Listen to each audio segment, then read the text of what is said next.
یہ حضرت شہید میاں محمد سرفراز عباسی کلہوڑ کا یہ 249واں عرس مبارک ہے۔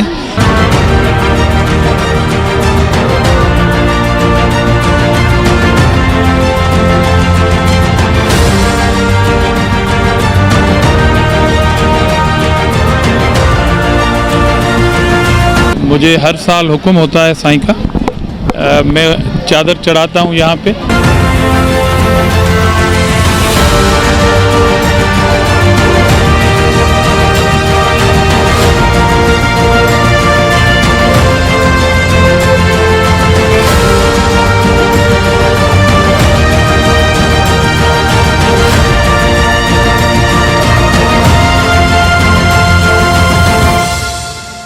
سینیٹر عاجز دامرہ نے سندھ کے عظیم صوفی بزرگ حضرت شہید میاں محمد سرفراز عباسی کلہوڑوں کے 249ویں عرس مبارک کی تقریب میں شرکت کی۔ اس موقع پر انہوں نے میاں سرفراز بابا کے مزار پر حاضری دے کر فاتح خوانی کی، چادر چڑھائی اور گل پاشے کی، جبکہ پاکستان کی سلامتی، ترقی، خوشحالی و امن و امان کے لیے خصوصی طور پر دعا کی۔ اس موقع پر ان کے ہمراہ میاں سرفراز ٹاؤن کے chairman Mustafa Bilal, Syed Mustafa Shah, chairman UC 35 Zulfiqar Ali Arsani, chairman UC 22 Bhagwan Das, vice chairman UC 24 Naeem Zardari, vice chairman UC 31 Asghar Bund, Danial Abro, engineer Sikandar Hayat اور دیگر بھی موجود تھے۔ سینیٹر عاجز دھامرہ نے میڈیا سے گفتگو کرتے ہوئے کہا کہ سندھ شاندار تہذیب و ثقافت کا حامل صوبہ ہے اور اس میں بسنے والے ہر شخص کو اس کی تہذیب و ثقافت پر فخر ہے، اور یہ بھی ایک حقیقت ہے کہ سندھ کی سرزمین عظیم صوفیاء اکرام کی سرزمین ہے جنہوں نے ہمیشہ امن و محبت کا درس دیا۔ حضرت شہید میاں محمد سرفراز عباسی کلہوڑوں کا شمار بھی انہی صوفی بزرگوں میں ہوتا ہے۔ دیکھیں جی، میں یہاں آیا نہیں ہوں، بلکہ میں حاضری پہ بلایا گیا ہوں، اور مجھے ہر سال حکم ہوتا ہے سائیں کا، میں چادر چڑھاتا ہوں یہاں پہ۔ اس کے بعد ظاہری ہے یہ ایسی ہماری درگاہیں ہیں، اور ویسے بھی سندھ صوفیوں کی دھرتی ہے، اور صوفیوں نے ہمیشہ پیار اور محبت کا درس دیا ہے، بلا رنگ و نسل، بلا مذہب، فرقہ واریت اور زبان۔ یہاں پر آپ کو ہر زبان بولنے والا نظر آئے گا، اور جو بھی جس بھی زبان سے تعلق ان کا ہوگا، مگر حیدرآباد ویسے بھی محبت کرنے والوں کا شہر ہے، اور یہاں پر انسانیت کی پرچار نظر آئے گی آپ کو۔ یہاں پر پشتو بھی ہوگا، اردو بولنے والا بھی ہوگا، سندھی پنجابی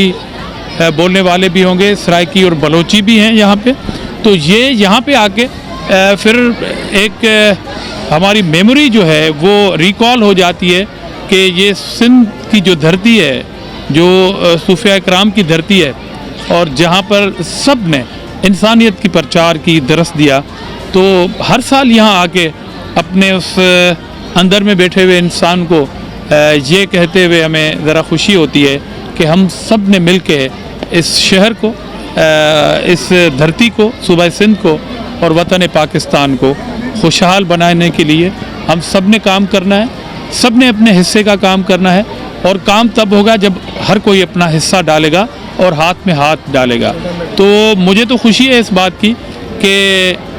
جس طرح ماضی میں لسانیت کی سیاست کو پروان چڑھانے کی کوشش کی گئی تھی، ان درگاہوں نے شکست دی ان کو، ان کے ماننے والوں نے، ان کے عقیدت مندوں نے شکست دی اس سوچ کو کہ نہیں جی، ہم سب ایک پلیٹ فارم پہ اکٹھا ہیں اور ایک چھتری کے نیچے ہیں۔ تو ایک روایتاً بھی ہر سال عرس مبارک ہوتا ہے، اور میں خود یہاں آتا ہوں۔ ایک بہت بڑی تاریخ ہے جس پہ بات کرنا چاہیں تو ٹائم کیا دن لگ جائیں گے ہمیں۔ بہرحال میں آپ کے چینل کی توسط سے حیدرآباد واسیوں کو، سندھ واسیوں کو اور پورے پاکستان کے واسیوں کو کہتا ہوں کہ بلا رنگ و نسل، بلا لسانیت آئیں سب ہم مل کے پیروی کریں اس طرح کے ہمارے بزرگوں کی، جو سندھ کو اپنا قدآور کردار دے کے گئے۔ اب ہم سب کا فرض ہے کہ اس مشن کو آگے بڑھائیں، نہ کہ ان کے سامنے ہم شرمندہ ہوں۔ جی انشاءاللہ انتخابات ہوں گے، اور پاکستان پیپلز پارٹی جمہوریت کی سب سے بڑی علم بردار جماعت ہے۔ دوسرے دوست بھی ہیں، سب کے لیے احترام ہے، مگر پیپلز پارٹی ظاہری ہے نہ ارلی الیکشن کرانے کے حق میں تھی، نہ ڈیلے الیکشن کرانے کے حق میں ہے۔ ظاہری ہے وہ پارٹی کے اندر ایک ایکسرسائز ہوتی ہے، وہ تو جاری ہے۔ ابھی میرے ساتھ ہماری جو لوکل باڈی کی قیادت بلال مصطفیٰ صاحب کھڑے ہیں، ہمارے ٹاؤن کے چیئرمین ہیں، اور پیپلز پارٹی نے اس ٹاؤن کا نام بھی اس ہستی سے منسلک رکھا ہے۔ میاں سرفراز